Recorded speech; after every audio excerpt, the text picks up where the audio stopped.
Welcome to the Windows Central Podcast, episode 64 for September 15th, 2017. Hey everyone, Danny Rubino here, joined again by Zach Bowden for another exciting update on the Microsoft and Windows world. This week we'll be talking about PWA and UWP and also more exciting abbreviations. If you don't know what those are, pay attention because I'll be explaining about web technologies and app technologies, and there's some really interesting things going on in the app world, at least that's coming in the next few years. At least some are predicting, and we'll talk about that and what Microsoft's role in it will be. We'll also talk about a new Redstone 3 build as we are slowly or maybe quickly approaching deadline. RTM, I said it. Another three-letter abbreviation that we should be using. Zach going to tell us what to expect in Redstone 4 because we don't have Redstone 3 yet, but Redstone 4 is already starting in development, and Zach has some info on what to expect there. Why not we should just talk about Redstone 5?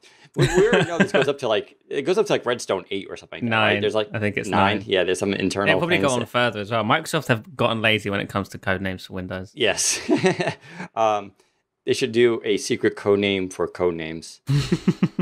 We'll also talk about I'm going to just briefly talk about the Razer Blade 4K review because I happen to like Razer laptops and they were kind enough to loan me their new 4K version.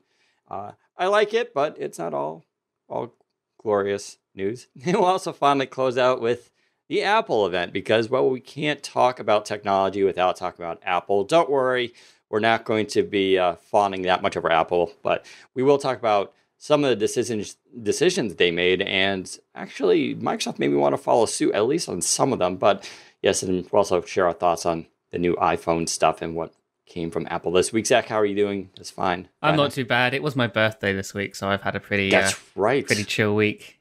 Of course, you're not going to actually share with us your age. No, that's a secret. That's under strict NDA. Another abbreviation for you. Yeah, it's actually, for those who don't know, a running inside joke with the Windows Central staff. A lot of us don't know Zach's actual age.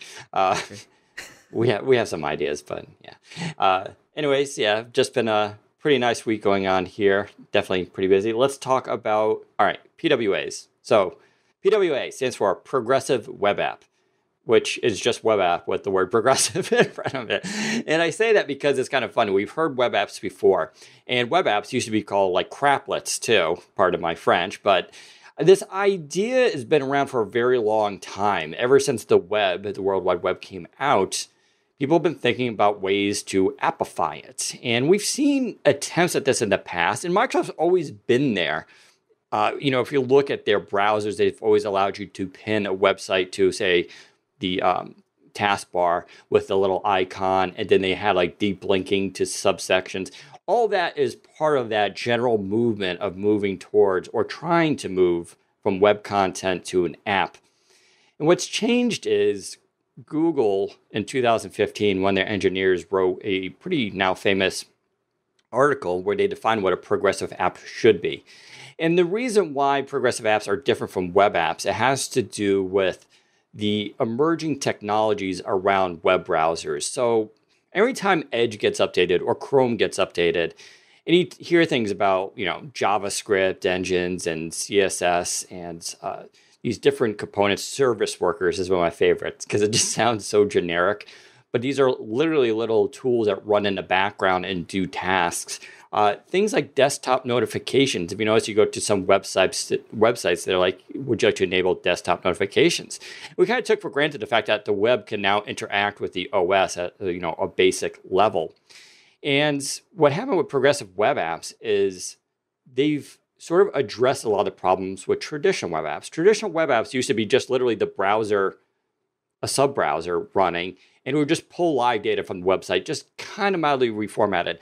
The Amazon app on Windows 10 right now is kind of the classic example of this. It's a hosted web app. And this was originally announced with Project Westminster a few years ago.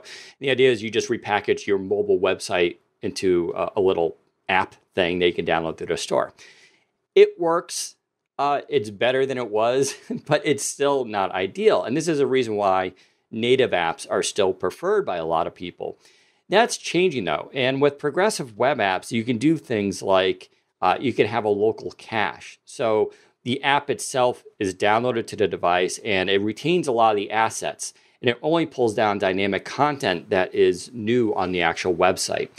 You can also do things like running in the background and, just like other cool things, you can hide the browser itself. So there's no Chrome, which is getting confusing. Chrome here in the design sense, not the Chrome browser sense, although it does apply there too.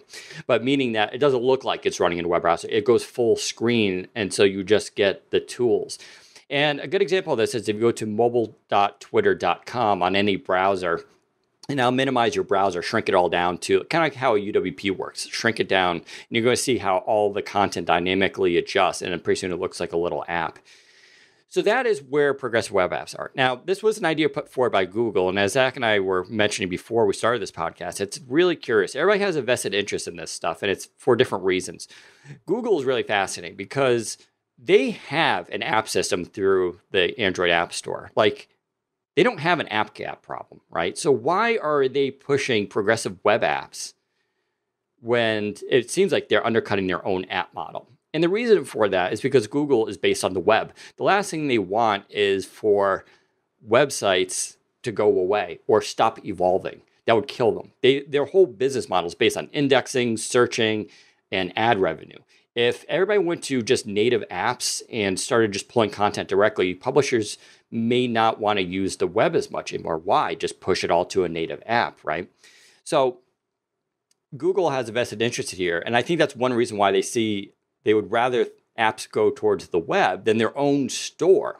Now, Microsoft, of course, everybody just immediately fell back to, well, of course they want these, terrible web apps, which they're not, but they want because they just want stuff in the store. And that is true. I mean, that Microsoft has a vested interest in it, but they also have a vested interest in Edge, which is why you're seeing a lot of money and time being put into Edge to be very compliant with the modern standards, because those standards is what's driving PWA technology.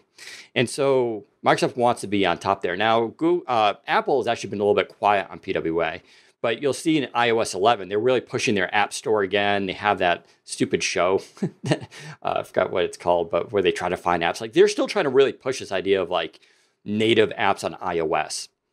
Finally, I would say, companies don't really like native apps. I know consumers kind of enjoy them, but as a company, the idea of hiring an iOS dev, let's even not talk about Windows 10 mobile, right? It's not even a thing anymore. Let's just say iOS and Android. You got to hire at least 2 devs probably for that. It's about at least $50,000 a year per dev. And if you get a team of that, you're now going to hundreds of thousands of dollars just to maintain these apps. If I told you just made your website more dynamic and follow these guidelines, and then people could use it as a PWA, and you wouldn't need native apps, I mean, companies hear that. Now, if you're Amazon or Spotify, this isn't probably a big deal. You have billions of dollars, right? If you're a local restaurant in your hometown, or say the service station, or a haircut place, or your flower delivery service, all these little smaller companies that are mom and pop, they're not going to hire a $50,000 a year dev. It's just not going to happen. So they're left out. Progressive web apps allows them to get a foot in the door, allows them to have access to that system as well. And so it's a really interesting sort of democratization of the app model. Plus, they work across all devices. So you don't need to worry about making an app for iOS, one for Android, one for Windows. You could just do a PWA and they work across all these devices. So I don't know. And I should finally mention that this is just Project Westminster. I didn't really call it out in the article, but that's what this is. Project Westminster was hosted web apps. And now what's happened is the web itself has evolved, the standards, the technologies behind it, and now it's shifted to what's called a progressive web app. They're just going to be repackaged into a UWP, which is called an AppX model. And what that allows now is these things to get even more features, just like any bridge app does, like Centennial for Win32 app. So now devs will be able to tie into the live tile system, Action Center, probably Cortana. I didn't even mention pen and ink. If you remember, Edge supports pen and ink. Well, that comes along free for a PWA as well. You also get basically the siloed feature and ability to update and all that kind of stuff. So there's a lot of benefits here, and Microsoft is clearly gearing towards this stuff. And it's going to get interesting. Now, this doesn't matter for all apps. if you're like, say, doing something for drawing or artistry, engineering, or you need like a heavy lifting app, a PWA obviously is not the case. We're talking about apps you download, you use them once a month, twice a month, or just a few times, not every day. And you have that presence there. They're very good for that, these kind of lightweight apps. So that's my rant. Sorry. Zach. I think the problem that a lot of people have, or it's not really a problem, people assume when they hear web app, they assume not good. They mean lazy developers who just want to get something in the store. That's if a progressive web app or a normal web app even, if it's a good web app, it's going to look and feel like a normal native app anyway. A developer can tap in, as we said in our article, developers can tap into all these UWP APIs on Windows and on iOS and Android if they've got their own separate APIs as well, which enable things like notifications, live tile on Windows 10 and Windows Phone, for example, all that good stuff. For most, a progressive web app can look and feel just like a normal native app that you can download through the store. It just takes the developer to put that effort in. Of course, developing will always take effort. There's not one button you can click that automatically does all of this for you. And still, with Windows at least, maybe it's not worth developers putting that effort in. But a progressive web app that's just a web app that doesn't really hook into Windows 10 at any point is still better than nothing, which I know that's not what a lot of people want to hear. But over time, as Windows 10 on desktop at least gets more popular and people start using the store more, and Microsoft can start actually providing numbers about how many people use the store, I'm sure developers will start being interested. But yeah, a progressive web app does not have to be a terrible or a lazy app, because honest to God, I feel like progressive web apps are the future of Windows 10 Mobile. Windows 10 Mobile's future is pretty bleak, as we all know. And developers aren't going to build native apps for it. We already understand that. Progressive web apps could be some sort of savior of it, for it. Not a sort of an amazing thing, but it will be better than nothing. For example, Starbucks have a progressive web app. I can't remember the URL now. I think it's preview.starbucks.com. Works great on Windows 10 Mobile. You can pin it to your start screen. Unfortunately, Edge doesn't have an option where you can just hide the Chrome, so you can still see the Edge. Yeah, and that's where the changes, right. And I'll talk about that in a minute, but yeah, continue. And that's so you can still see the Edge UI on Windows 10 Mobile, but on another platform like iOS and Android, I think can do it as well. You can pin these web apps from the browser, and I think there's an option where you can hide the Chrome as well. So it looks like a native app. It's just a full screen app that operates like any other app. I would expect this to come to Edge at some point. I don't know if it will come to Windows 10 Mobile, considering Windows 10 Mobile development is on a different path now. But I think Windows 10 as the normal Windows 10 development, Edge will get that fit function eventually, especially if they're all in on progressive web apps. But yeah, it works and feels just like a normal Windows 10 app, and that's really good. So if you're a Starbucks fan, I suggest you go and try it out on Windows Phone. It's really nice. It works on any platform, even desktops and stuff. It's a web app after all. And that's the beauty of web apps. It's just they just work. And no matter what device you access them on, it's available on any platform. Yeah, and these should really be thought of. It's funny because it's a double hybrid app. So progressive web apps by themselves are sort of hybrid apps. Part of the content lives on the local device for caching and stuff like that. So when you launch it, you don't need to re-download the whole thing again, and it just pulls dynamic content, much like how many apps actually work today, where if you load, say, Instagram has a lot of its basic core assets are always there, but it's still pulling in a feed. Well, that's the same concept here with progressive web apps. They basically do the same thing. And so they feel more native. Now, the other thing is Microsoft. Yeah, so Microsoft announced this week that their Edge is going to be getting support for this more robust coming 2018. And that part of that's going to be like what Zach was mentioning, where when you go into this app, it'll hide the actual browser functionality so you don't see it, and you just see the content. And that's all really how an app feels anyway.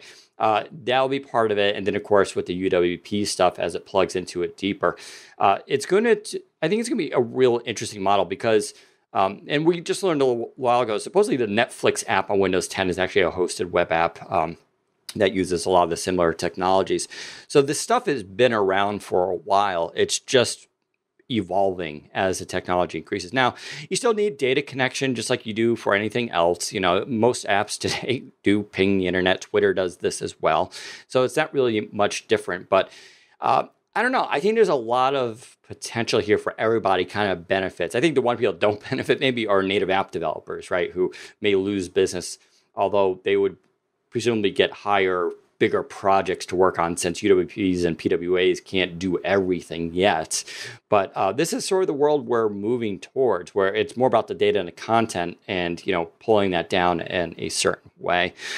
If you're somebody who's not too entirely sure what a progressive web app looks or feels like, there's a website called pwa.rocks, and if you go there's a whole list of progressive web apps that are on the web that you can click into and experience them. They just feel like apps, but in your web browser. And as I said, some web browsers support the ability to pin these to your start screen or home screen, and then launching that from your home screen will launch it in a full screen Chromeless environment. One of our commenters says that Microsoft is planning to add this support in 2018 with something called Service Worker, which would be nice for Edge, but I think Chrome already does it, Firefox already does it, and a bunch of others already do it as well. So yeah, pwa.rocks, if you go there, you can check out all of these awesome progressive web apps, including demos, games, news, references, shopping, social, and more. So pretty exciting.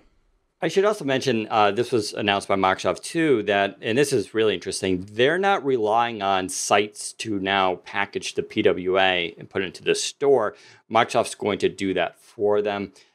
Basically, Microsoft's going to search the web for PWAs, package it themselves as an Apex, and presumably do any of the API stuff needed. Yeah, are they allowed to do that? I don't see why not. I mean, interesting. It's because it's just web content. They're not making any money from it.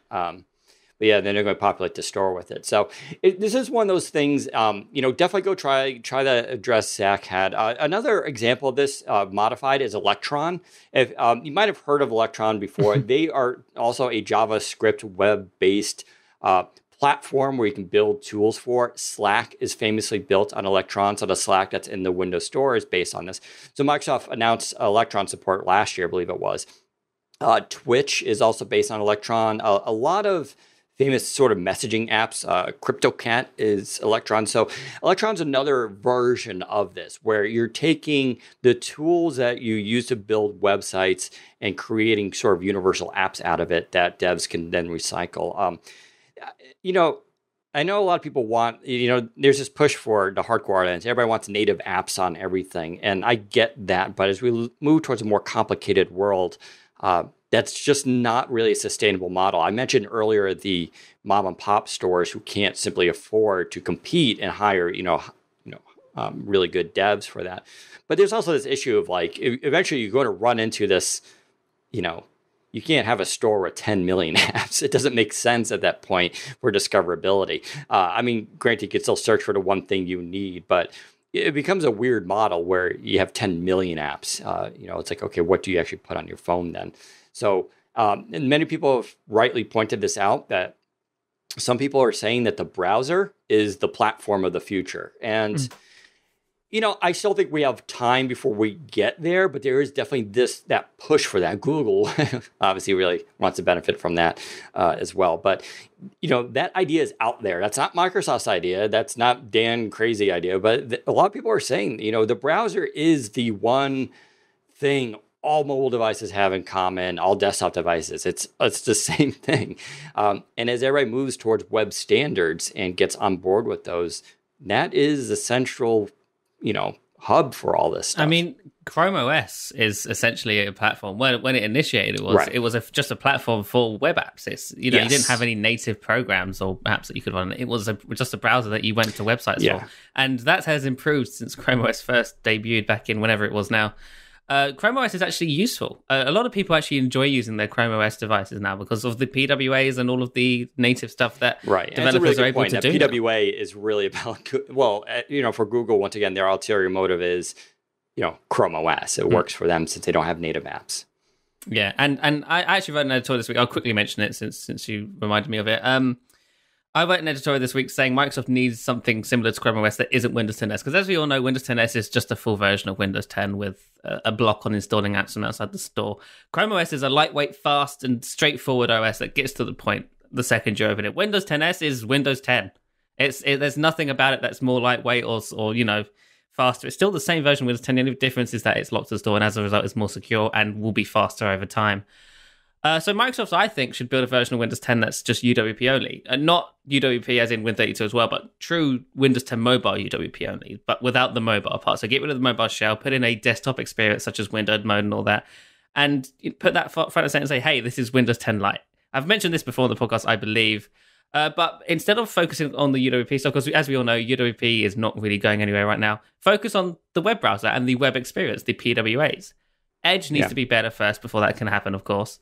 But I really do think there is a market to compete with Chrome OS at the very least for a Windows 10 Lite. That's just take Continuum on your Windows Phone, add C Shell to it, put the Windows Phone hardware into a laptop, get rid of the cellular stuff. That's pretty much what you need to do, Microsoft, for a true Chrome OS competitor. That's what I think anyway, and I think that would be really nice. They have to be kicking the idea around. And people are mentioning in comments, and we've talked about this endlessly before, because Microsoft themselves brought it up that along with PWAs, this idea of the web-centric approach to apps, AI and bots are going to be playing a role in this. And it's one of those things that people really don't see, but it's creeping in. Alexa is one of those examples. Cortana is another. And when you experience the Cortana Harman Kardon Invoke speaker, you'll see what I'm talking about.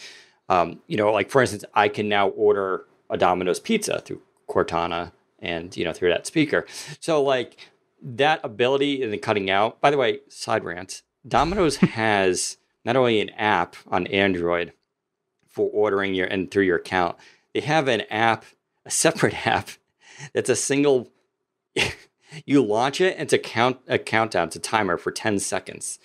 And if you let that counter expire at 10 seconds, it automatically places your favorite order for you. What? I was going to tweet it out because it's just so bonkers. Now, actually, it was funny because Windows 10 and Windows Phone used to get around this by having you could pin stuff, right? Shazam had that too, where you just pin the button to your start screen.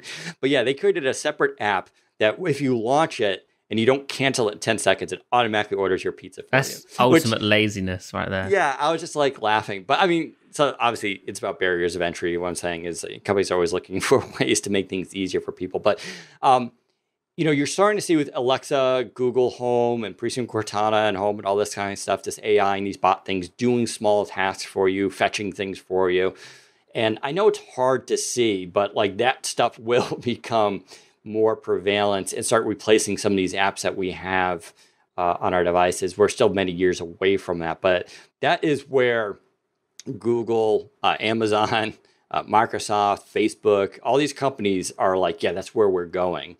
And so this isn't Dan being apologist for Microsoft thing. This is just the industry. You can go read other people's takes on this stuff. It's not controversial, but it's a very interesting shift as to where computing is going in the future. And I don't think everything's set. But didn't Apple try to push web apps, or I guess the web back then, on the original iPhone? Because the original iPhone didn't launch with an app store. They were just like, hey, here's Safari. Yes.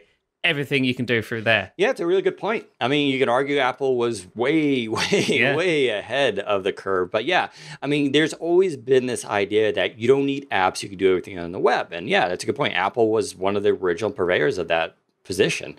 I think it was way too early. And I still think even with PWAs, you still need dedicated apps for certain things. Yeah. But that's going to slowly change, I think. And a lot of this is dependent upon your, having 4G LTE. I mentioned in the article that it's more prevalent. Someone said, well, you go to still some rural areas. And I've experienced it here in Massachusetts. Yeah, you don't get, but that's not the point. The point is we're moving towards that. There's no way, you can't argue in 2017 we have less LTE now in the United States, right? It's only getting more. So my point is we're moving towards a world like that. And, a couple of years we'll be on 5G. That's going to start to happen. So all these technologies come together and lets people reevaluate and rethink how we do things. Not all of it is going to win. So PWAs could totally fail. This whole thing could fall apart. But there's a real drive that's been around the industry for the last 10 years, 20 years to push towards this. And, companies are really still, adamant about making this happen. So we'll have to wait and see if this will actually come closer. But I want to mention Clatter. So this week, Sean Endicott, one of our writers, did a really great mini review of an app called Clatter. It's on the Windows Store, not Windows 10 mobile, but you can go for PC. And all it's sort of like this. It's a hosted web app, but it allows you to connect to Skype, Slack. You can do GroupMe by manually adding it, WhatsApp, and a bunch of other messaging services. And it pulls in their web versions into this app, and it's into a centralized app. So you just have one UWP that runs, and you just switch through the menu through all your app services. We all love it here because we're all on Slack, Skype, GroupMe, Facebook Messenger is on there too. Because if you think about it, all those services have web versions. And if you go and look at those web versions, they look very much like the app. Check out Skype. It looks just like the Skype app in a lot of ways. It even has dark theme, which is pretty crazy. So you can kind of do all that same stuff, and it feels native-ish. Now, why is it not on mobile? Maybe the dev just didn't feel like doing it, but there's also this question of like pulling in that much web data and battery and all that kind of stuff. APIs, I imagine, have something to do with it as well, if it's an RS3 app anyway. But yeah, right. The chat app is really nice. You should definitely go check it out. Yeah, so that's a concrete example of kind of what people can, and that was pretty sure created by one dude who just threw this together because he wanted to, but a lot of people kind of enjoy it. So interesting stuff. Let's talk about, before we spend the whole podcast on this, let's talk about Redstone 3, Zach. A new release finally came out, and we also got a skip ahead release too. So tell us what's new. So yeah, new builds this week. Not much new again, as we're at the tail end of development. Microsoft are mainly focused on bug fixes and under the hood improvements at this point. Something worthy of note in the Redstone 3 build was that this build no longer has a watermark. Now, Microsoft is adamant that this doesn't mean this is the final build and that they will be compiling more builds and releasing them to insiders before the Redstone 3 RTM is compiled. But the watermark not being there does mean that they are now at that point where they are testing the RTM-like builds of Windows 10. So if without the watermark, that usually means it's production signed, I think. Perhaps they've changed how it works, but before, when there was no watermark on a build of Windows, it means it's production signed, which technically means if Microsoft wanted, that build could go out to the public. Not saying this one will. Microsoft seems to think that it won't. But over the next, I would say, couple of weeks, I would say by the end of possibly next week or the week after, we will have our RTM build. Because otherwise Microsoft's cutting it a bit close. Usually they like to leave it 3 weeks before, between RTM and releasing to the public, which gives insiders plenty of time to submit any final feedbacks and for Microsoft to roll up 0-day patches. So by the end of next week or the week after, we should have an RTM build. So we are, I would say, at the RTM candidate stage. Microsoft are now, every build that they compile, they are compiling with the intent of that being the final build. But it hasn't happened just yet. So more bug fixes and improvements. There was a build for mobile as well, build 15.250, I believe, which is still feature 2. Did include a couple of features, though. Enterprise related, so nothing that's going to blow your socks off. But it's still here nonetheless. Lots of VPN droppage. Two-factor authentication. Microsoft are excited to announce that they've introduced a two-factor authentication unlock mechanism for Windows 10 Mobile. With two-factor unlock, an enterprise can enforce an additional security layer to their sensitive data via an MDM policy. Once two-factor unlock is enabled, a user's phone will have to enter a numeric PIN followed by an enterprise-defined factor to unlock the phone. So that's one new feature.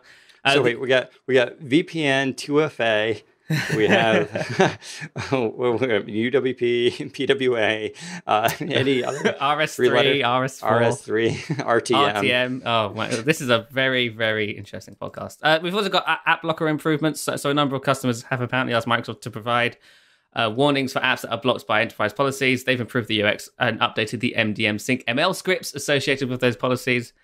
And then there's a bunch of VPN improvements. I'm not going to read through them because I don't want to bore myself or you, I imagine.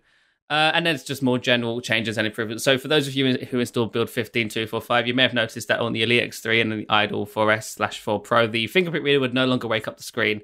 In this build, they fixed that. Unfortunately, they didn't actually improve the fingerprint readers in any way. They're still as slow as ever. But hey, that's now reworking as it was intended. And that's pretty much it for the Redstone 3 Feature 2 stuff. The Redstone 4 build, again, there's not much going on right now because development of Redstone 4 has only just started. But this build includes improved boot experience. So apparently this was introduced in build 16.251, but they are improving it here. When you install a feature update, you can tell Windows to use your signing info and deploy your settings after you restart or update my device. So for those of you who don't know, when you install a feature update, restarting it will force you to sign back in before it completes the update. What this should do is make it so you don't have to do that. Windows will just say, hey, you've said I can remember your login details, so I will remember it, plug you in, and it will automatically do that for you. There's some narrator improvements and some more just under the hood bug fixes and stuff for the Redstone 4 build as well. Redstone 4 will get a lot more interesting as time goes on, but as I said, since we are so early in development, none of that is happening just yet. Wow. The skip ahead build I'm running on my Surface Book seems to be kind of okay. Still not really blown away. So, okay, the question we always get asked, is it ready to be installed on your daily driver? Yeah. You really don't think so? I don't know. I'm still having kind of issues on Oh, Surface really? Studio, Wow. but I gotta like kind of maybe That is just cutting it refresh it. close. But usually with development cycles, Windows should be good to go at this point if we are a week or two away from LTM. Yeah, we'll see. I don't know. I'm also just still not super stoked about this update, but we've talked about that before. That's true. I just really want the emoji searcher. Redstone 3 has definitely become a lesser of an update than it was originally intended. A lot of things got cut and just weren't going to make it in time, which is unfortunately the way things will be from now on when it comes to Windows as a service, because Microsoft don't give themselves enough time to build these updates. As we've mentioned before, iOS, Android, and Apple and Google even, they do theirs right. They do a yearly update for all of their OSs. That gives them a whole year to work on things, whereas Windows, they only get 6 months. So everything Microsoft announces usually gets delayed to the next release, which is a year later. So Microsoft should just be doing these on a yearly basis anyway. Anyway, people disagree with me on that. They like the 2-tier update system. I personally don't, but oh well. Speaking of 2 tiers, Redstone 4. Let's talk a bit about that. As I said, the build this week didn't include much, but things will be coming. Microsoft have plans, and of course, they've already announced things that were delayed in Redstone 3 and will be showing in Redstone 4. So I wrote an article this week which sort of details a few of the things that we're expecting to see in Redstone 4. This is based on sources and what Microsoft has said themselves.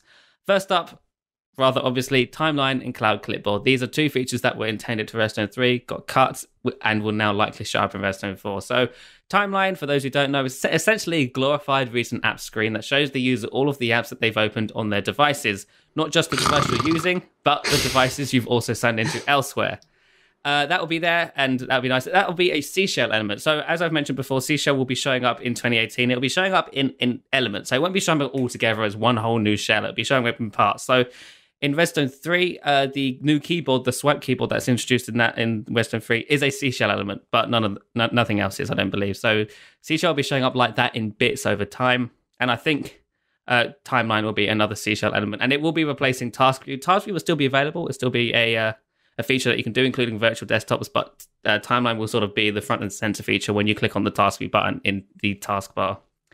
Then Cloud Clipboard, which I think just works with right-clicking stuff, saves what you've copied to your clipboard to the cloud, and you can paste that elsewhere on other devices, which is really nice. Actually, that one I'm a little bit more interested in. We obviously have seen iterations of that in the past with that app. What was that app that was out for a while? OneClip. Yeah, OneClip. I have seen some things where I think MyTube Beta does this. I thought was super interesting. Where, and it may be kind of related. I thought I read somewhere that's kind of tied into it, where if I like get a link for YouTube, say someone sends it to me, and I right click and I copy it, when I open up MyTube, it automatically sees that and pulls in the video and shows up in my little corner. It's like, do you want to watch this clever. here? And I'm just like, whoa, how does it know that I have that? But it's seeing the clipboard and it sees it's a YouTube link and goes, oh. And so if you think about that, if you're like me, like I'm a big MyTube fan. It's just the app I use it's actually how I engage with YouTube. I actually hate, speaking of web, I hate the web YouTube. And they changed it recently again. It's horrible. But MyTube is fantastic. So what I used to have, if like someone would, give me a link or click something, now you can kind of hand off and open to MyTube. But you used to have to you could paste in the URL into the search, and I think that works now. Or you just have to search for the video, which was kind of infuriating. So this obviously cuts that out. So I do appreciate smart things like that, and this idea of cloud copy I think is kind of interesting. But this is also where I get to the part where I'm a Windows user, then I question sometimes how much of a Windows user I am. Like virtual desktops to me virtually doesn't exist. Like I honestly don't know how to use that. And I haven't figured a way to integrate that into my workflow. Part of it's because I have 3 monitors, which to me is my 3 desktops. But even when I'm on a laptop, I just haven't figured out how to make that happen or why to make that happen.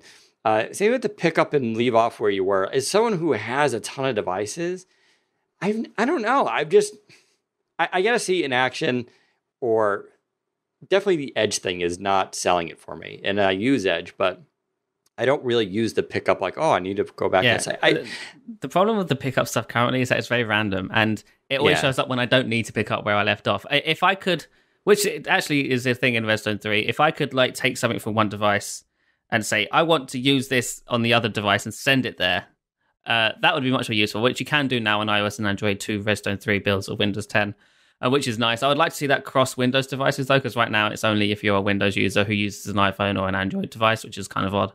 But yeah, I hope with Redstone 4, I believe that's also another thing with the cloud clipboard that they're going to be introducing. So you can be like using your device somewhere and then on your other PC say, I can see with Timeline, you can say, I can see what I'm using there. I want to use it here now and select it and it will open up and pick up where you left off there. So that's when it becomes a lot more useful, I think. Yeah. This is one of those cases, a little tip here to Microsoft as they prepare this stuff, and I'm sure they would, but yeah, provide real world examples of how this could make my life easier and how, they really got to focus on that kind of thing, because that's always the issue here when you introduce new technologies. And one of the criticisms of Windows 10 is they're always bringing in new stuff, right? And people, I told you about my father who was like, if I moved a desktop icon, freaked out because how dare you? I have my flow down.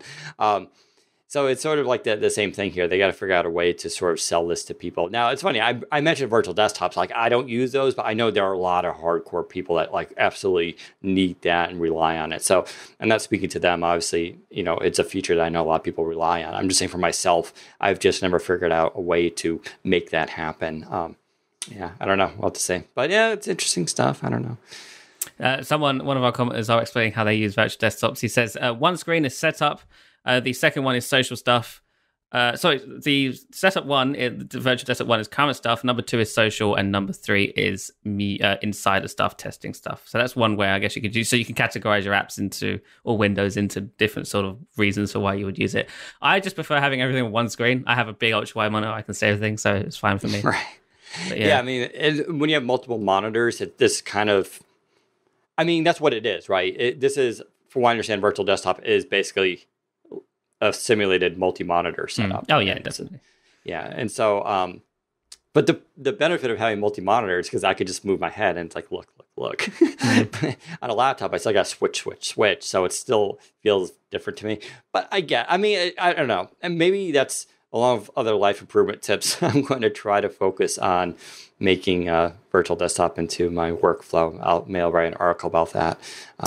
I think a lot of people appreciate virtual desktops at work when they have to go into the office and their boss is walking by and they quickly switch away from Facebook and into a virtual environment where everything is office related. Yeah, and I get it. It's like instead of having 30 apps open, all on one screen, you can just, prioritize them and separate them. So, I conceptually I get it. I just haven't figured out a way to work like that yet, but it's something I need to sort of explore, I suppose. Right. It's kind of so other things we're expecting in Redstone 4 are further improvements to Fluent Design, as Microsoft announced earlier this year. Fluent Design is a journey, and with Redstone 3, we're starting to see the very early sort of implementations of Fluent Design in the Windows shell. And as I pointed out in one of my recent build videos, because of this, the design language is even worse than it was before. It's very inconsistent, more so than previous. Right. Yeah, we're definitely in between stage right now. Yeah, we're in an odd stage when it comes to design. So, for example, in Cortana, the hamburger menu has all the Fluent Design stuff, but in the Start menu hamburger, it doesn't. Same with My People. Some areas have the nice sort of hover effect, others don't. In Edge is the same. The Action Center is the same. Pretty much it's all over the shop now. Redstone 4, Microsoft is hoping to fix most of that. They're going to start really giving Fluent Design a run for its money in the Windows shell of Redstone 4 and I guess Redstone 5 as well, but more so in Redstone 4. So we should see a lot more of that, which will be nice. My advice, reveal, highlight everywhere. Yes, and I believe that is what they are planning to do, and add acrylic to things like the taskbar as well. Those two things. And for those who don't know, reveal, highlight is when you are hovering over elements that can be reacted upon. It gets this glowing effect. It's based off of HoloLens. Most of you have never used HoloLens, but when you use HoloLens, that is how buttons and stuff like that are sort of selected, and to know you're over, because you're using just your gaze. So when you're looking at a start menu, that gaze works by being like a light that focuses on things. All they're doing is taking that and applying it to desktop. But that's, we've talked about this before. That's because they're building this world where virtual and augmented and 2D traditional all share similar components, so that when the day comes where we start shifting between those regularly, everything will be on the same page. But I'm a huge fan of reveal, highlight, and acrylic. I think it looks fantastic. So yeah, expect things like that to show up in the start menu as well. I mean, the acrylic stuff is already in the start menu of Redstone 3. I expect to see the hover, the reveal effect in the start menu as well in Redstone 4. It's funny how like the arrow thing from Vista's sort of. I think with Seashell, Microsoft is planning to rebuild the taskbar in XAML because Seashell is Well, in XAML. I mean, it makes sense. That was Kevin Gallo from Microsoft, I believe, talked about that yesterday. Oh, did he? On Channel 9. Yeah, I mean, XAML. Yeah, I don't want to get too technical because I don't know, but XAML is what you already see in some of the start menu stuff. Yes, it's not what's found on Windows Mobile, though, unless you're running our secret C shell build, which was XAML. And XAML is cool. Devs like it because it's super flexible and configurable, and you can really customize elements in it and for graphics and stuff like that. But it's also, we like it as consumers because it's very fast and fluid and just feels buttery. And when we ran C shell in our Elite X3s, Zach and I are like, oh my God, it's fast. Now, part of that was because the animations weren't all there either, but it's a really nice change for them. And it's a big change too. I believe it gets away from WinPF, I want to say, but yeah. So yeah, I am hearing that Microsoft will be working on a XAML-based taskbar with C Shell. However, I don't know if that will be showing up for Redstone 4. I think that might more be a Redstone 5 thing towards the end of 2018. But who knows? That is something that they're working on for 2018 as well, and that should include things like reveal effect and all that good stuff as well. I do expect acrylic to be in the taskbar in Redstone 4, regardless of if it's the XAML version or not, because right now, if you take a look, if you are running the latest Redstone 3 or Redstone 4 builds, you'll see that the taskbar has a different transparency effect or translucent effect than the start menu does. Another inconsistency that just doesn't need to be there. So hopefully they will add that sooner rather than later. On the heels of Fluent Design, My People improvements. As if you've taken a look at My People in Redstone 3, you'll see that it looks nothing like what Microsoft intended it to look like when they announced it back in October last year. I'm literally clicking it right now because I haven't clicked it since I think the last time we talked about it. Yeah, basically Microsoft have put it in Redstone 3 because they want developers to start targeting it, not because it's done. The UI is far from finished. And with Redstone 4, we are hearing that Microsoft will finally be implementing that UI that they started showing off in October last year, which includes acrylic and it not looking like... Basically, what it looks like is a Windows Phone app that's just attached to the taskbar right now. I believe it will start looking a lot more native with Redstone 4, so it'll be like what it looked like in the concepts, where you click it and it's got like a little arrow to it and like the profile picture's hanging above the window. It looks a lot nicer in the concepts, and I believe that's what they're aiming for with Redstone 4, which is really quite nice. Yeah, and we've mentioned this before, that part of Fluent Design is this idea that things break out of the border. So if you look at the original concepts or the original images of My People, as Zach was talking about, the icon broke away from the border. So instead of just being squares, everything is squared like a web browser kind of thing. It was squared, but then the icon spilled out over it. And from what I understand, this is...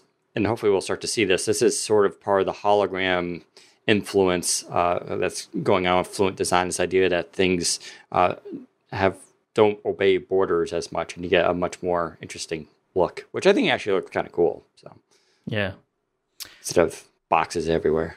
So another thing that we can expect to see improvements are Cortana. So Cortana will get a few more abilities with Redstone 4, as far as I can tell, such as things being able to set wallpapers, find lyrics, help with shopping, and a bunch of more stuff that Microsoft are planning internally. We've also written about this and talked about this before, but Microsoft are planning a chat-based UI for Cortana. I don't know if that will be Redstone 4, but that was, last time I checked, was still in development, or at least being talked about internally. And what that will essentially do is make Cortana much more approachable to desktop users. Because I don't know about you, but I don't really like talking to my computer. I don't really need to do it. I just type all the queries I need to do if I'm going to use Cortana. And right now, that's an odd experience because it's not a chat-based experience. If I type into the search box, it gives me a search UI.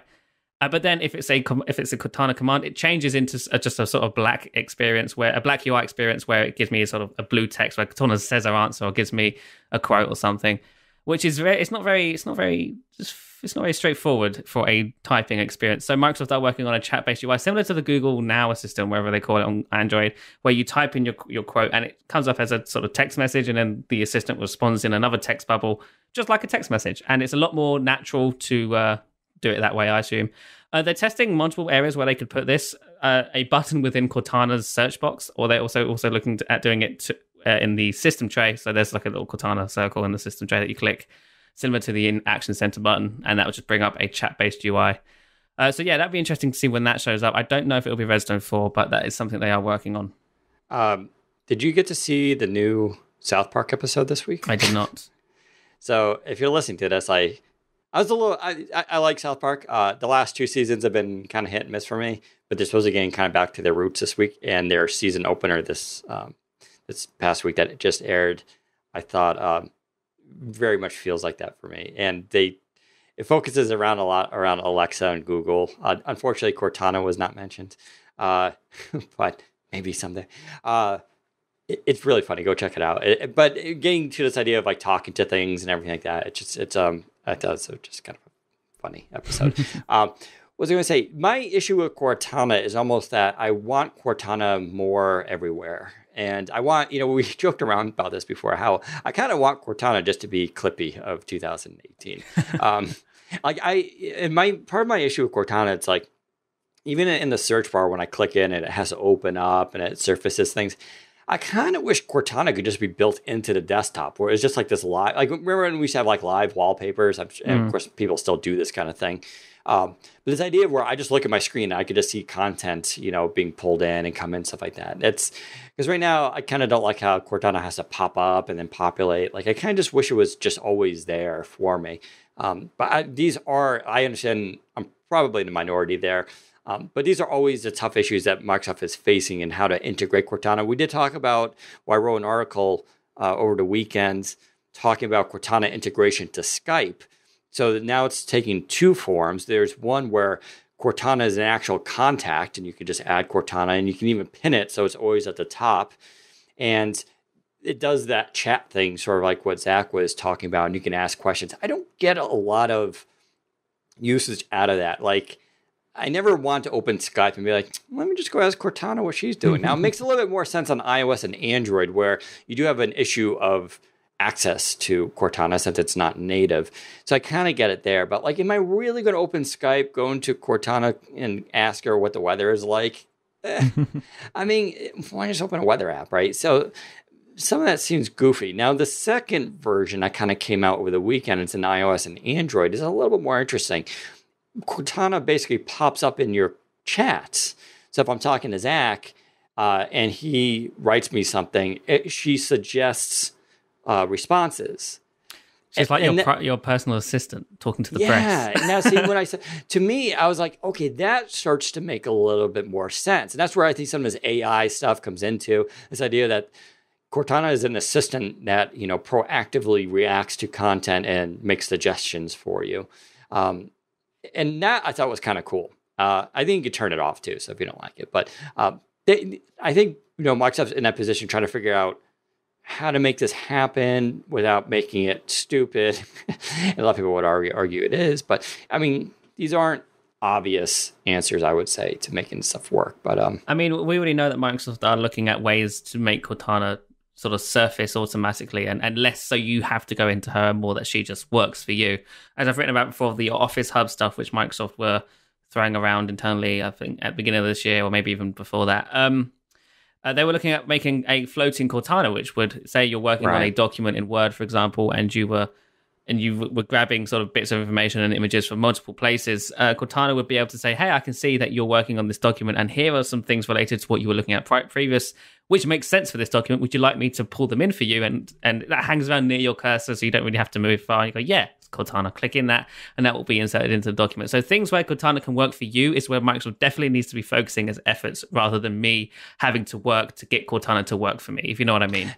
And part of that is also, and so asks, so is Microsoft reading your text? That's always a weird way to phrase that. It's not like people at Microsoft are sitting down and reading your text as they come in. No one could possibly do that. But sure, AI machine learning is all about contextual information and reading that without having it being identifiable to the person. Now, there's no doubt there are security and privacy issues to be considered here. Microsoft is usually pretty upfront about that when you agree to certain things. You can, of course, disable this feature if you do not want it. So all of that definitely exists. But, this is, you can't have both things. You can't have super convenient technology that's super smart and AI that also has a wall between you and it has no idea what your likes and there's just no way to make that happen. That's like me going up to, some random person on the street going like, all right, you're now my personal secretary. And then yelling at them like 2 hours later, be like, how come you didn't make any of my, it's like, well, I don't even have the key to your house. Like, how do I know what you do? That kind of thing. It's like, if you want a really good friend, they need to know you. Again, otherwise they're not going to be a very good friend. It's the same with these kind of technology features. If you want a virtual assistant, or if you want Windows to be more able to sort of assist you rather than you making it work to assist you, then it needs to know you. It's simple as it's nothing works just by guessing who you are. And getting to that, the other issue with the Skype Cortana thing is definitely more architectural that they have to deal with. So that Cortana is not the same kind of Cortana on Windows 10. By that, I mean real Cortana. What a lot of us come to accept is you log into your Microsoft account, and it ties into your Cortana, your notebook. Notebook is all the stuff Cortana knows about you that you want to share, and you can, of course, control and delete and all that kind of stuff. That support is not in Skype Cortana. And that's not because, they forgot it. It's because you have to put that into the back end, and it's a lot of architectural stuff, I imagine, that needs to happen. Because if you think about it, you launch Skype, then you get Cortana. Those are like separate services. They weren't built the same, right? Cortana is a whole separate thing.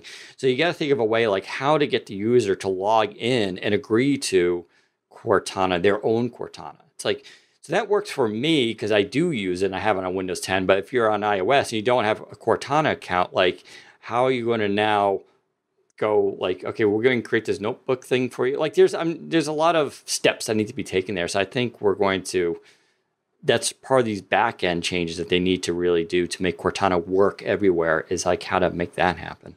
Speaking of the notebook, actually, this I guess is a sort of mini exclusive, but I have heard that Microsoft are prototyping a much more advanced notebook for Cortana where you can actually add things to it. Just like a normal notebook, if your personal assistant had a notebook, I'm sure you could ask your assistant to add things to the notebook, such as, in this case, since it's a virtual assistant, images, websites, documents, and other things. Right now, I don't think you can do that in the notebook. The notebook's very much just something that you ask Cortana to sort of watch out for, such as news and weather and stuff. But this will allow you to actually directly add things to the notebook that you can come back to later, such as bookmarks and documents. And I think this will be a web-based thing as well, so you'll be able to access it from the web on any device. That makes sense. Yeah. I want to be able to add my height and weight and size and everything. So when I go shopping, it just automatically picks the right size. That would be nice. That would be very nice. So that's like this stuff where I'm talking about where this stuff needs. But you think about the hurdles there, that's not easy, right? Because you got to think of like, the sites that need to interact with it and make that happen. Same with, music taste, food tastes. There's nothing more I want than I go to a restaurant, I'll get a little pop-up, I like that place. And then it starts suggesting stuff. And I got yelled at. I shared it with you this week. Some Foursquare fans, which there are Foursquare hardcore fans out there. So Foursquare, if you remember, was a check-in thing years ago, and you said go to a place and you check in and all that kind of stuff. And then they, for some reason, broke off and created Swarm, and Foursquare now still exists. And I said, someone was asking about it. I'm like, yeah, it's still around. It's basically like a Yelp clone, which is kind of, and someone yelled at me like, no, it's not. Foursquare is smart. It learns on what you like and gives you recommendations based on that and all that, which I mean, hey, in fairness, that's actually kind of cool. I mean, that is kind of a nice thing. I still like Yelp though, because they give you money back. But that's what I'm saying. I don't know. I find all this stuff super interesting because there's a lot of potential here for a lot of cool stuff. But, getting back to the privacy thing. Yeah, you do have to give up some privacy. Using an Android phone is ridiculous, right? Oh, I mean, Android knows everything about you and everyone you know. You go to a restaurant and it's like, hey, we saw you were at that diner. You like to upload a photo to Google, share it with others? How about a review? It's just like, Jesus, man. Like, yeah. Kind of crazy. I mean, privacy's dead. Simple as. I mean, unless you want to go back to running Windows 95 if you really want to worry about your privacy. It's just when privacy is dead. Anyway, back to the Resident Evil stuff. Oh, yeah, sorry. Real quick. Keep going off tangents. Just running this over here. We've also got improvements to Microsoft Edge in the plans, new pen and ink features and improvements, Windows upgrade improvements, and more enterprise-related features. I'm not entirely sure what all those entail, since all these various sources have only been very brief about those things. But yes, that's what we're expecting. We're also expecting a number of other things that haven't been announced or revealed to us yet. Resident 4 looking very exciting, but we always say that at this early in development. I imagine things will get cut, and then we'll be saying the same thing about Resident 5 in, I guess, mid-2018.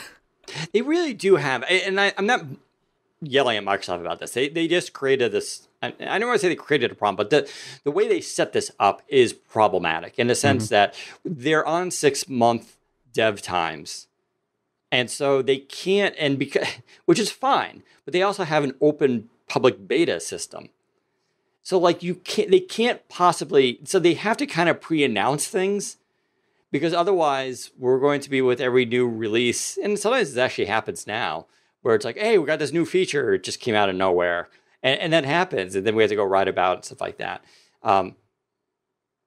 So I don't know, because if they pre-announce things, and then they get a 6-month deadline, that's tight. That's hard to do when you're as big and sprawling as Microsoft, as we have seen. But at the same time, it's like if they didn't have this open insider program, it would be a lot easier. They could just be like, "Hey, we got some stuff coming." I don't know. It's a tough thing to wrangle. Maybe they shouldn't. We've talked about this privately that they maybe shouldn't pre-announce stuff so much. Maybe, but then how do you generate hype then? Right. Yeah. The problem is, I don't think you need to generate hype for an OS. It's like because there's that. Because then if you don't generate hype, then what happens is what? You do 6 months of public testing. All the features get slowly brought out and written about. And then what do? You hold a press conference. Yeah. And you go, all that stuff that you guys all been using for the last 6 months. We're going to just talk about that now for the next hour. Apple have it nailed down to a T, but with iOS at least, what they'll do is they'll do a beta program all year round. With say for iOS 11, which is being released next week, they'll say, "Hey, here's 11.1 or 11.01," and they'll run that through a beta program and then release that out eventually. Same with .2 and .3. They usually go up to .3, and then they'll have WWDC, which is the equivalent of Microsoft Build for those who don't know. And that's when they'll announce iOS 11. But we haven't had any iOS 12, but we haven't had any iOS 12 builds yet, so we don't know anything about it. And that they announce WWDC and say, "Hey, here's all these new features we're working on, and guess what? You can test it." iOS 11, right? Right. I'm just saying for the next release, iOS 12. Right. And they say, "Hey, we can do this. Here's all these new features, and you can test it starting today." That's how you announce features. Problem with Windows is that there's 2 releases a year. There's no time to do that. There's just no time for it at all. So Microsoft is sort of, I guess they've killed their PR strategy here when it comes to advertising or making surprises about new features, because they announced them. Which is great. The Fluent Design stuff, although it leaked, it was still a nice surprise to see it in action on Build, but it wasn't coming soon. It wasn't there straight away. It's a coming soon feature, and that sort of kills the hype. Yeah, remember we got into some Twitter discussions with this about the specific wording. So they said, they said, we didn't say it was coming for Redstone 3. That's what timeline. We said in future releases. That's the timeline. Yeah, but it was, and that was such like which is technically true. It means future releases. There was a time. There was a similar argument about timeline and Cloud Clipboard when it was announced that they won't be coming in Redstone 3. It's right up there with Microsoft RTM. said, "Hey, we never said it would anyway," and then we were like, "But we were at the conference, and you said later this year all of these features are coming. Later this year being Redstone 3." Oh well, who knows? Yeah, it's right up there with the RTM discussion. But oh well, that's fun. We're coming up almost on an hour. We still got a little bit to go through. Okay, Razer Blade. Big fan of the Razer Blade laptop. Really sweet. Got a 4K display. Problem here was this was announced in February. And announced February. They refreshed it with Kaby Lake processor. Awesome. They also fixed a bunch of little things in there, made the RAM faster. So I kind of reviewed it back then with the full HD display, which is actually what I use personally. I'm actually a big fan of the Razer Blade. It's and Jez uses it, and Mark Wim uses one too. So we're kind of big fans of it. And at the time they announced, and we're updating our QHD version to 4K, which is pretty sweet. Problem was, it never came out, and it finally came out now. So it is now available, and we got a quick review of it. Long story short, the display is fantastic. It's really good color accuracy. It is full 4K touch, and it's like an IGZO panel, so it's like the Dell XPS. Problem is, still has that thick bezel, which they address in the Razer Blade Stealth, the Ultrabook version of that device. But they couldn't do it here, and I think it's because they couldn't really fit in a 15.6-inch panel there without having to redesign the whole thing. So it's a really nice laptop. It performs well. Obviously, gets a little less battery life. Mark was like, "Can you see if we can keep it?" Because he wants it. But I still really I feel like the design now is getting a little old here. I really feel like I thought that was what they did with the Stealth was perfect. It was the right time. they did enough changes there to keep that device fresh, and that's still, I think, an excellent choice if you're looking for an ultrabook. But it's dual core, not quad core. This is a quad core proper gaming.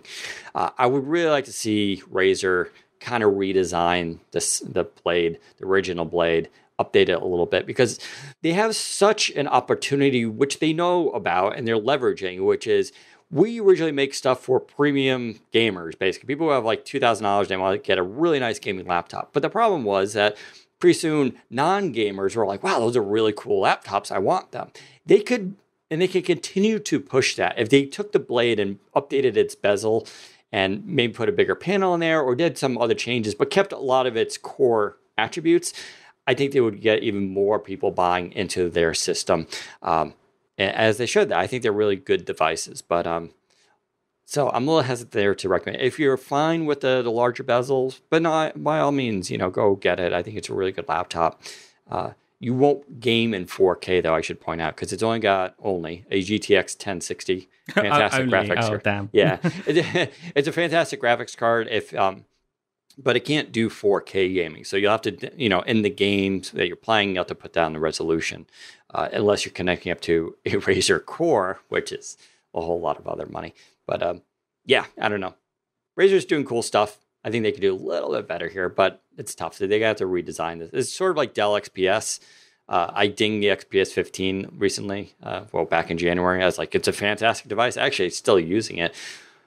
But the design is getting a little old. They got to really freshen up a little bit. It's been around for a while now. That was around when Windows 8 was a thing, wasn't it? Windows 8 or 8.1. It's when they announced the XPS. Well, the XPS 13, yeah, and the 15. But I forgot when it got its Infinity Edge. I think it was display. Windows 8. It was 2014, I think it was. 8.1 then. And it's a weird criticism because it still works fantastically. It's just an awesome device. But it's like, they need to change up a little. It's like the iPhone 8. It's like, come on.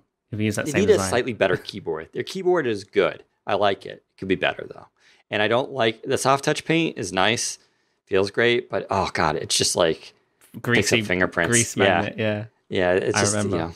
I did love my XPS when I had it. I did trade it for a Surface Book, though. I never looked back. So. Well, yeah, I mean, I put on Twitter recently how...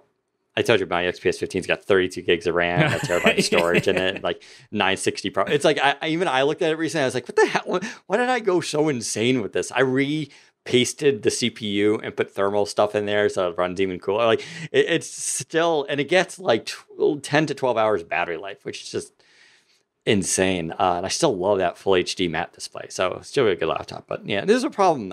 Competition is really stiff now. So yeah, we'll see. Apple. Yes. So this is the part of the podcast where we say Windows fans and Microsoft fans, goodbye. Because we're now going to talk about Apple for the rest of the podcast. That's not totally true. But I mean, let's point out the fact that Apple is super important, and it's interesting to see what they're doing and how they're pivoting or changing things, where they're getting things right and wrong, and how they relate. So long story short, Apple announced a bunch of new consumer-based products this week. They announced new iPhones, 3 new iPhones, the iPhone 8, the iPhone 8 Plus, and the iPhone X. They also announced, iPhone 10, not iPhone X. You can't call it iPhone X. They also announced the Apple TV 4K, which is pretty interesting. And they announced a new Apple Watch with LTE as well. These are all very consumer-based products, something Microsoft doesn't care about, as we talked about last week. Let's start with the 4K stuff, because I know you're interested in that and how Apple are approaching the 4K media content. Yeah, so Apple TV, I have one of the older ones. Didn't like it, actually. I didn't care for the UI very much. I did appreciate the remote was nice if you didn't lose it. And I did like the fluidity of the UI, but the design itself I felt like I had to squint and put my glasses on to read anything. Whereas the new Xbox One UI that's coming, it's the opposite of that. I'm like, I don't need my glasses for that thing. But so Apple TV finally got 4K support. If I jokingly put on Twitter, I've been watching 4K content for over a year now with Netflix and Amazon, and playing even HDR video games. So none of that is new. But what Apple did, which was very smart, was they said, if you already own a movie and it's in, HD, full HD, we're going to auto upgrade it to 4K at no cost to you. And that's awesome. And a lot of people are like, oh, that's great. I got 200 movies in my collection. Woo! And I was like, whoa. 4K digital content right now barely exists. There's like, I think, at least on the Microsoft Store, like 10 movies maybe. And that's just that. Let's talk about physical. Go to Amazon, type in 4K Blu-ray, and see how many movies are there. There's not a lot. So the idea that your whole library is magically going to get upgraded is just not going to happen. Not for a long time. Now, what's happening is you're seeing like Marvel is on it. So Wonder Woman now, Galaxy, Guardians of the Galaxy 2. And you're seeing some really big tentpole like type movies are coming out in 4K. Even fewer are doing HDR, mind you. There's very few HDR movies, although Lego Movie is in 4K HDR, which is one of my favorite movies, but I'm just like, I never thought Legos need to be in 4K. But so there's this is still an emerging technology, but it's a smart decision because it's going to get people, and they said, supposedly, I guess when you buy movies, they are not going to be more expensive at 4K. And that's important because they are kind of gouging you right now. And this isn't necessarily Microsoft, just Microsoft. Everybody's doing this where, well, I'll use Microsoft. Wonder Woman at 4K in the store costs $30. Now, it has a bunch of extras and all that, which is cool. But even Guardians of the Galaxy 2 at 4K is $25. So that's, for Wonder Woman at least, it's a $10 markup. The HD version is $19.95. It's $29 with 4K. I mean, I want to buy Wonder Woman. I would like to watch that movie. Same with Guardians of the Galaxy, but that's a lot of money, man, to throw down. So now Apple's going to eat that cost, I imagine. Like, I'm sure that's how they're doing it, and they could afford to do it. But I don't understand how these Hollywood movie maker people are able to charge extra for the same footage just at a higher resolution. It's not like they had to film the movie again. And people point out HD is same thing. It's ridiculous. Yeah, it is really, kind of frustrating. Oh, and just quick tech tip here. People wondering, say someone brought up Alien, the original 1979, whatever, Ridley Scott film. Could that be made into 4K?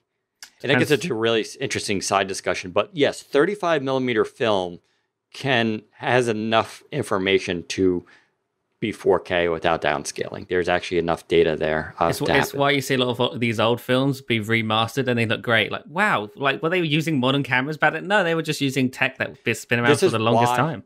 This is why film was such a big deal. Now, there is this other caveat, which is a lot of films were, I was by the way, film projectionist for 17 years. A lot of films were shot in 70 millimeter, and some are still doing 70 millimeter too, because 70 millimeter, I believe, can approach like 8 million pixels or something like that. Wow. But it's, 70 millimeter was so high resolution, even back like in the 70s. It was so big.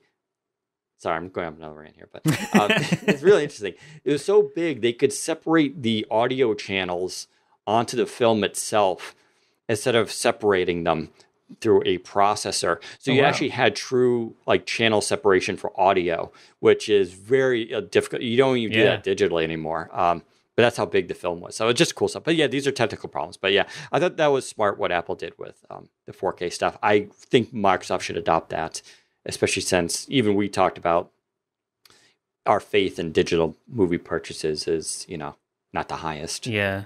It's too bad we're not Apple users. We could be confident when we press buy now that won't true. be going anywhere. I mean, iTunes ain't going anywhere. Let's talk about iPhone X. iPhone 10. How many people are going to go? That's okay, everyone. They're going to call it iPhone X and the Xbox One 10. No. Like that. Someone's going to do that on TV, on CNBC. It'll be some old. Yeah. And we'll all laugh about it. But yeah, what do you think of the... So yeah, the I need to call it the 110. Oh my God. The iPhone 10 is basically Apple's answer to the Galaxy S8 and basically all of the phones in the past year that have gone, hey, we don't like bezels no more. Let's not put bezels on our phones.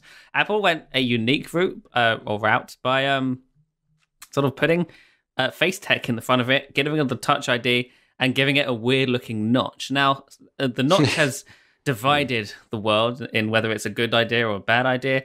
In my opinion, it's a sloppy choice for a company like Apple. Apple, who usually pride themselves in design, this is not an Apple thing. It looks, I guess what they've done they've done it well enough for it to look okay, I guess. But imagine the iPhone 10. If you haven't seen it, it's basically just like the Galaxy S8, except it's got no bottom bezel and a notch at the top where the camera stuff sits. We'll talk about the camera stuff in a minute.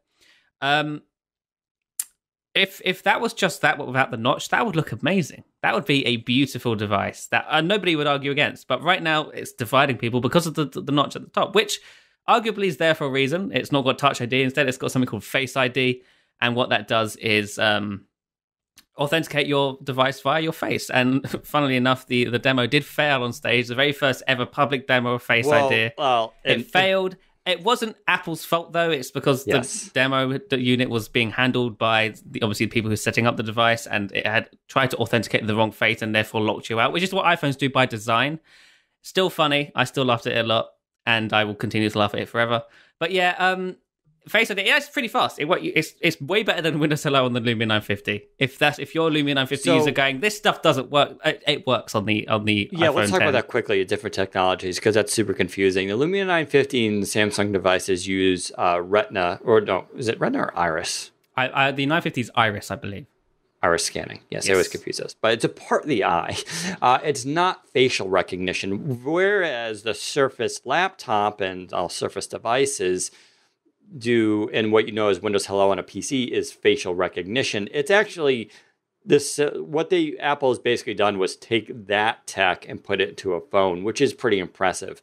Whereas iris scanning, which is actually very secure, is obviously a lot more fine-tuned. That's why you have to be kind of closer to it.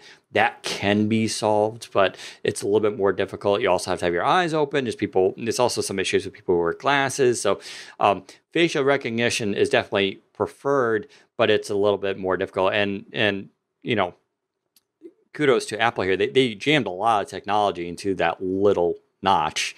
But yeah, it's still a notch. It's a marvelous squishing things together. It's the same problem XPS line has, right? Yeah. Where they put Windows Hello in there, or they just want the webcam and they have to put it below the bezel. It's like, well, you want Infinity Edge display. You got it. Now, where do you put the camera? These technologies will be solved. Now, the original plan, from what I understood, so the notch thing was kind of interesting, because supposedly what happened was they wanted the touch sensor, the fingerprint ID. There is technology now where you can put it below the display and you don't see it. So it would be in that same spot, and you just put your thumb there and I could probably draw on the screen, right? They wanted to do that, but it couldn't work with the OLED display that they want to put in there. Those two technologies just haven't evolved close enough yet where it was reliable or practical or something like that. Apparently it wasn't. They got it working, but it wasn't as reliable, and it also wasn't as fast. And Apple, they don't ever want to go backwards when it comes to their technology. They always want to improve, or at least keep it the same, which is why they always try to strive to make their phones thinner every year, which, we don't need it any thinner anymore, Apple. Please stop it. But yeah, so basically the Touch ID that they had working was slower, and it also didn't work as often as it does on the 7. So which is why they said, we can't do this. We have to do something else. And they went with Face ID, which I would say is very interesting. It's a tough problem. Everybody's going to face this. Now, Samsung also, in that new... what's the Essential phone has this too, where they go for this display, and they get around with putting they actually let the OS sort of black out that whole top bar, so it's just consistent across, and then it acts as like a faux bezel, and that's kind of annoying, but it's less annoying than having a full notch, I would say, because when you're playing a video game, then it's just like, it feels like it's just part of the display. Whereas now what you're going to have is the notch cutting out part of the picture, which to me does seem like a weird design choice. If they didn't make the OS adjust and account for that. So definitely some weird stuff there. It's also, we should mention, it's $1,000, but that's only the 64 gig version. And they conveniently made the next step up is 256 gig, which sounds way more enticing for $1,149. That's very odd for Apple. It's like apparently 128 gig. That was just impossible. There was no way to make that happen. Or 32. Can't have 32 no more. So they're obviously very smart. They've always been about driving people towards the high end. So most people are going to have to end up getting $1,149 version. And if you're in the UK, you're paying even more because of import and all that stuff. Very expensive device. But I wrote an article, I retweeted it in August, saying the era of ultra premium devices are coming. And people are going to... I ignore all the people complaining about price because it's not going to matter. People are going to buy this. It's I'm going to sell buy it. well. Even I'm going to buy it, and I'm a Windows Phone fan. And if you don't, you get the iPhone 8, which is definitely the world's most boring update that they could have done. It's also the world's most powerful phone, though. These A11, they're both the X or the 10 and the 8 support the new A11 chip, whatever they call it. And it's a beast. It's very, very fast. This is still an area I wish Microsoft would have, mentioned this before. I wish Microsoft would have invested in making its own silicon. Apple has such an advantage of, they have the advantage of making their own hardware, as in the actual device, and then making its own OS. But they've gone deeper now with this, like making its own processor. It's just, you can really see they're getting a lot of mileage out of that technology. I reckon it won't be long before we see the AX chips in MacBooks. Oh, sure, yeah. There's always been, those rumors have been flying around for a while. They are getting to that level of power that they can actually do that at some point. So yeah, very interesting. Apple will eventually, they're just going to be closed off one day. They're going to be like, hey, we don't need any outside people anymore. We do everything ourselves. That's going to be an interesting time. Except for the displays. They still need the displays, they still got hire Samsung for that. And the memory chips. But it's all interesting stuff. I don't know. Apple's making some, they've got wireless charging now. Right. And that was actually a surprise, not in the sense that they added wireless charging, which we've always expected, but they actually went with Qi, which is hilarious because we're on about the 5th anniversary of the Lumia 920, which had Qi wireless charging from day one. So it only took them 5 years. The thing was, it was always like, well, they'll do it when the technology is right. And the implication there was that either Qi would improve greatly and that's when they'll do it, or they're going to invent their own wireless technology, which was going to be so much better, but completely proprietary. And they did neither. Neither happened. And the funny thing is, Qi today is, to me, almost less important because of Qualcomm Quick Charge, or on the OnePlus, their Dash Charge. I actually like using wired charging now because it's so fast. I can charge the OnePlus has Dash Charge, which is actually faster than Qualcomm Quick Charge. I can, in 15 minutes, add 20% back to my battery life. Like, I don't really feel the need now to do wireless charging, which is slow by comparison. I could just plug it in and I'm good to go for the day. Like, why worry? Good news for me, at least. The iPhone 8 and the iPhone 10 also support quick charging now, which is something that I've been complaining about for a long time. The iPhone 7 doesn't. It takes like 4 hours on the iPhone 7. But with the iPhone 8 and 10, it's, I think, half an hour for 50%, which isn't as fast as a lot of Android flagships and even some Windows Phone devices. But it's definitely faster, and fast is better than nothing. Yeah. Now let's talk about quick things I would like to see. I wish this phone had. Still wish I had a headphone jack. I'm still stuck in headphones. I do not like that. I'd be more amenable to getting rid of it if they didn't have their stupid lightning port.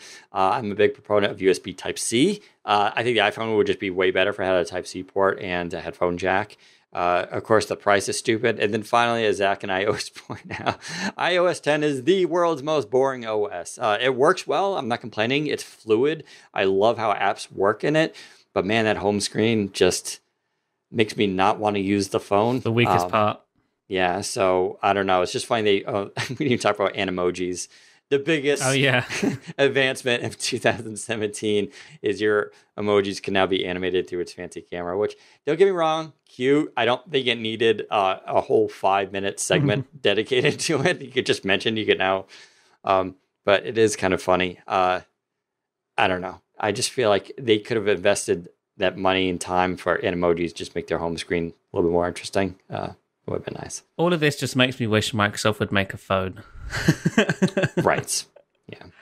Well, Apple's still doubling down their iPhone model. We'll have to see what happens, but we'll see. We'll take a look at it. I guess maybe Zach and I, I'm sure, will have opinions on it when it comes out. So that is our Apple news. We'll see what happens going into 2018. I think that about does it for us, huh? Yeah, that's pretty much it. Sounds good. Well, we're going to stick around hopefully this week for questions and comments. We'll do it for the next half hour. As always, we record this on Fridays at 2:30 p.m. Eastern Time. You can watch it on mixer.com/Windows Central, and you can join in the conversation there. Sometimes we look for tips and advice and remember things from you guys as during a conversation. We'll even answer those questions, but we'll also do a live Q&A now. Also join us on Thursdays for Microsoft Gaming Libations with me, Jez, and Zach. Although Zach will probably be out this Thursday, but I think we're going to try to do Destiny 2 again because I'm so jonesing. We do have a Windows Central clan, by the way, which just formed, so we're going to get that up and going. But tune in for that, and Saturday nights with Paul Acevedo for his gaming school stuff as well. We'll, of course, be back next week. I'll be talking a little bit about HP's, one of their new gaming laptops, which I'm going to be reviewing, an Omen 15, and a couple other bits. Zach, anything from you exciting we should look forward to? Lots of full creators update editorials and feature articles, I guess. Perhaps I'm still working on it, trying to get a write-up going on what Andromeda OS is. Ooh, that would be good. I don't know if that's next week or not, but I am trying to get it going. It's very difficult. It's very complicated. And well, you want to be right. I want to be accurate more than anything. Yes, yeah. Exactly. So, yeah. So, there you go. Thank you for tuning in, everybody. We'll take your questions now, and we'll see you later. Take care, bye.